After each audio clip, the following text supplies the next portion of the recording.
Let us praise the name of the Lord. To God be the glory. What a wonderful worship it is to kickstart this year, gathered together as a district, united as a community of believers, ready to take part in this apostolic fellowship. Ang sabi ng Panginoon, sa pagpapala, pagpapalain kita. Napakabuti ng Diyos.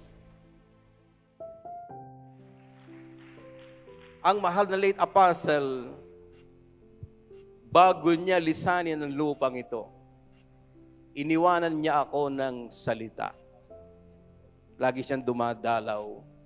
Sabi ng mahal na late apostle sa akin, hindi ko yan makakalimutan at yan ay tinatandaan ko. Sabi ni Apostle Arsenio Tan Periol sa akin, mga kapatid, by the grace of God, si Jonathan ang papalit sa akin. Kaya noon, alam ng ating speaker, hindi pa siya nadideclared na apostle. Tinatawag ko na siya apostle. Bakit? Panatag ako na yung apostol na ibinigay ng Diyos, mga kapatid, sa ating panahon, siya rin ang tunay na sugo ng Diyos na maglalagay ng tunay na apostol. We are serving a good God. We are serving a compassionate, long-suffering, kind God. At tayo ay hindi itinalaga sa galit. Tayo ay itinalaga sa kaligtasan. Paano hindi ka mananabik sa bukas na darating? Gayong ang Diyos ay nasa ating bukas na at siya ay gagawa ng mga dakilang gawa sa ating kalagitnaan. Amen, amen. To God be the glory. We are under the Lord's care. Iba ang alagang Diyos. Iba ang alagang langit. Iba ang alagang iglesia. Happy and blessed birthday, Apostle Jonathan Santos Periol. Glory to God.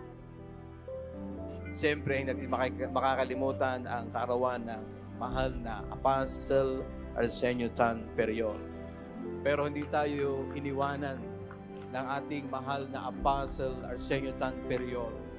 Binigyan tayo ng hindi lang kapalit, hindi lang basta kapalit, kundi kadugo ng mahal na Apostle.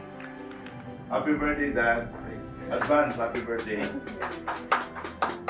Una, nakita ko ang pagkilos ng banal na espiritu sa ating mga kamanggagawa. At ganoon din ay nakita ko ang ating mga kapatiran sa iba't ibang lokal na iglesia ng distrito ng Batangas District. At maging ako ay naa-amaze. Sa pasimula pa lamang ng gawain, ay talagang hindi ko maipaliwanag ang kapangyarihan ng Diyos na aking nararamdaman.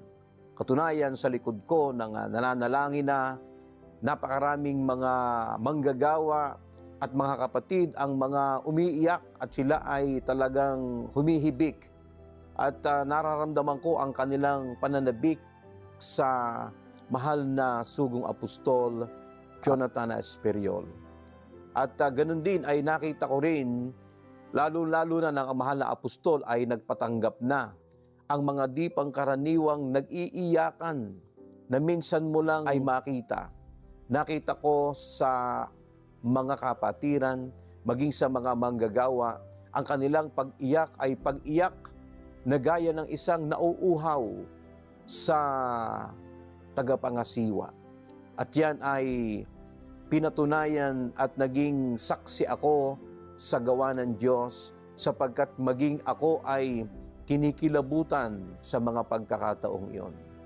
Maging sa mga pagpupulong na ginawa namin dito at kasama nga ng mahal na apostol pagkatapos ang mga manggagawa, ay nakita ko ang mga manggagawa ang kanilang kapanabikan. At masasabi ko na ang lahat ay pinagpala.